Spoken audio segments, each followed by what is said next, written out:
皆さん毎度おおきに、ゆずきゆかりです。はいどうも、無職になって動画編集が無駄にはかどってます。いたこです。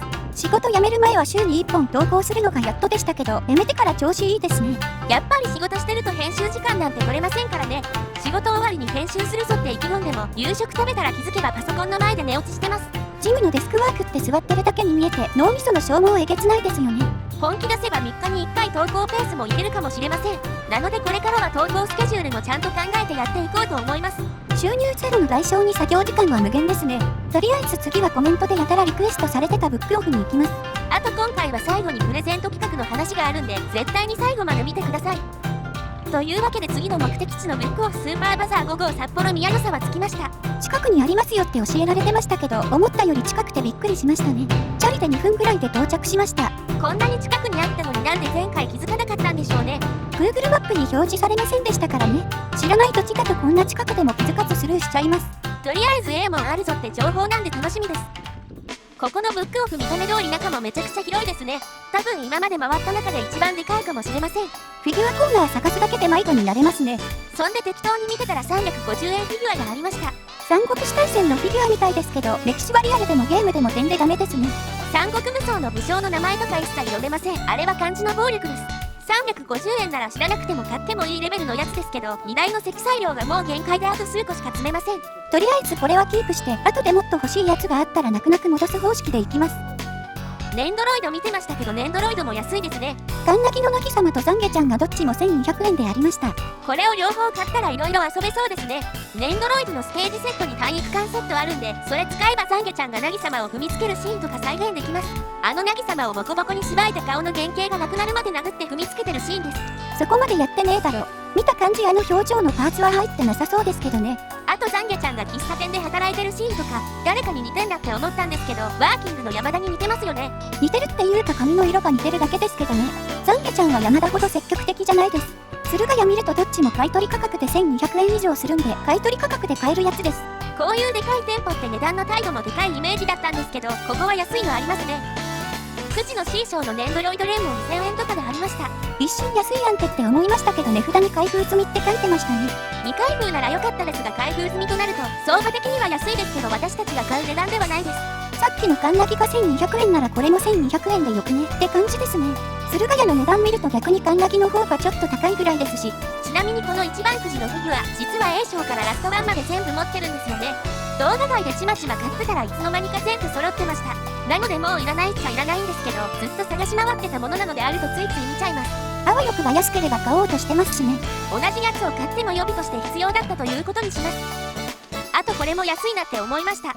ミクのヴィネッティアムキュートってやつですけど、これが380円はかなり安いですね。このシリーズ安くあれば買いたいって思ってるんですけど、マジで売ってないし、あったとしても高いんですよね。安くても1000円切ることはほぼないです。今のところ500円でよく投げ売りされてるかしか持ってません。これも駿河屋だと3500円とかするんですけど、それが380円はいいですね。荷台がもう限界ギリギリですけど、このぐらいの大きさならノープロブレムです。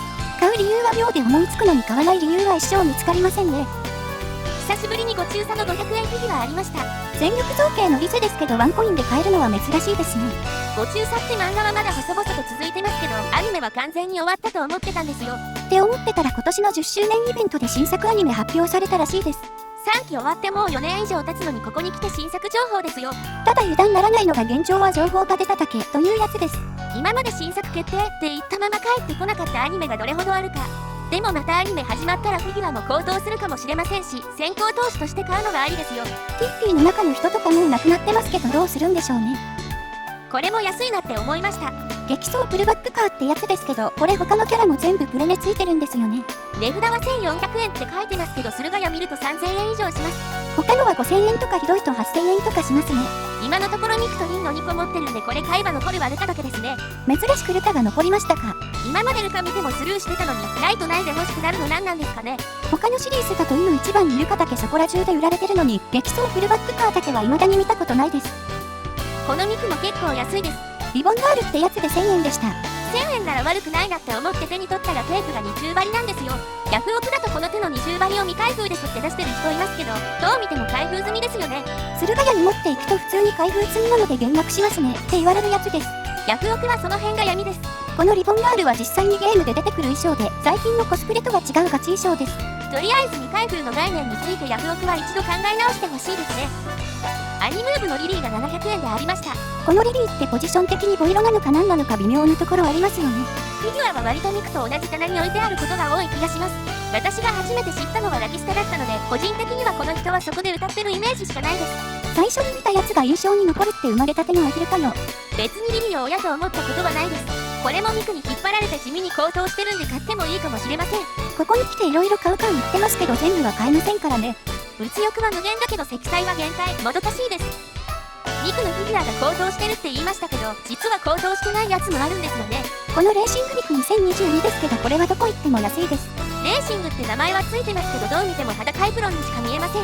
私たちも一応1個は買いましたけど、500円で見てもまあいいかなって感じになります。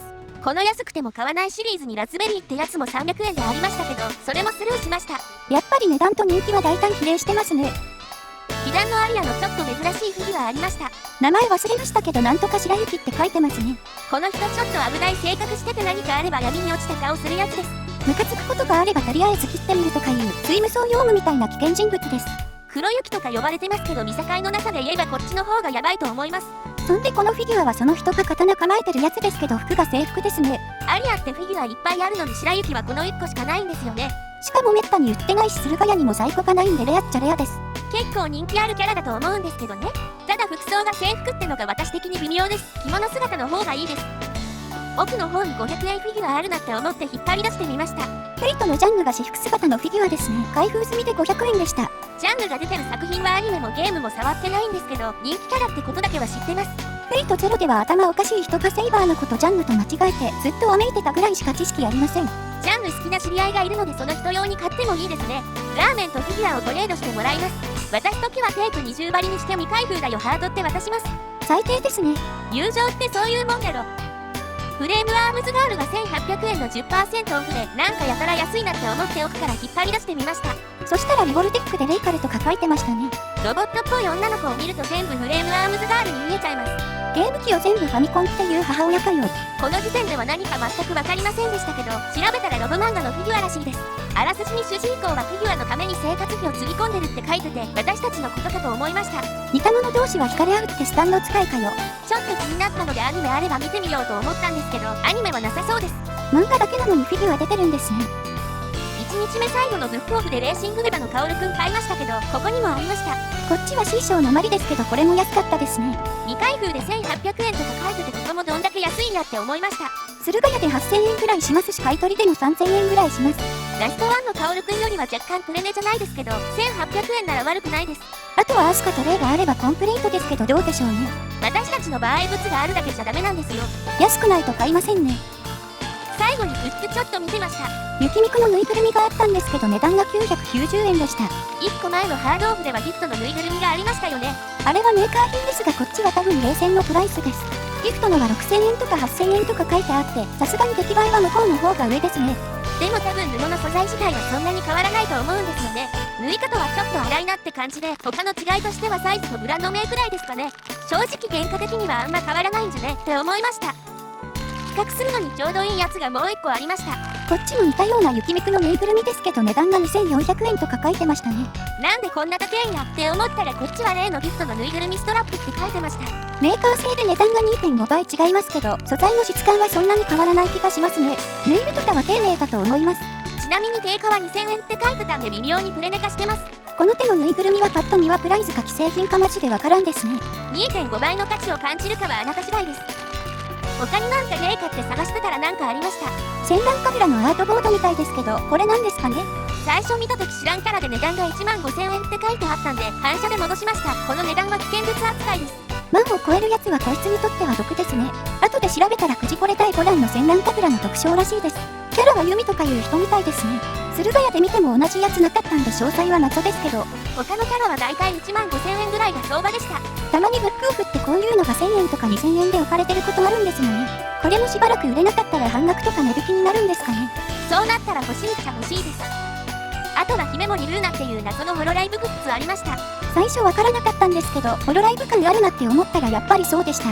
調べたら姫森ルーナのアクリルスタンド兼メガネスタンドらしいです。目の部分に穴が開いててそこにメガネを挿してスタンドにできるとか。実用性はゼロでファングッズなやつですね。値段が確か2000円って書いてたんで、この手のグッズの割には安いなって思いました。定価が6000円って書いてましたしね。そんな感じでした。あそこのブックオフはコメントでおすすめですって言われてたんですけどガチでしたね。1日目の一発目に行ってから多分今回見たやつの半分は買ってました。今回は積載量がマジで限界だったので泣く泣く3個だけ買いました。そんなわけでもう量的に買えないのでここから先は見るだけの鑑賞になります。無理して買っても飛行機の保安検査でこれ全部フィギュアですかって冷たい目で見られるだけですし。あと最後に Twitter のプレゼント企画ですが、フォローと該当ポストの RT の他にもう1個条件があります。前回と同じように最近買ったオタグッズの写真をポストに返信で送ってください。その際 TwitterID を書いた紙を一緒に写してください。思い入れエピソードなんかも書いてもらえると嬉しいです。参考までに私たちの場合はヤフオクでレーシングミク買ったらなぜかアダルトカテゴリーで登録されてて関連商品が地獄みたいなことになりました。そういうしょうもないネタでも歓迎です。詳細とリンクは概要欄に貼っておくので気になる人は参加してみてください。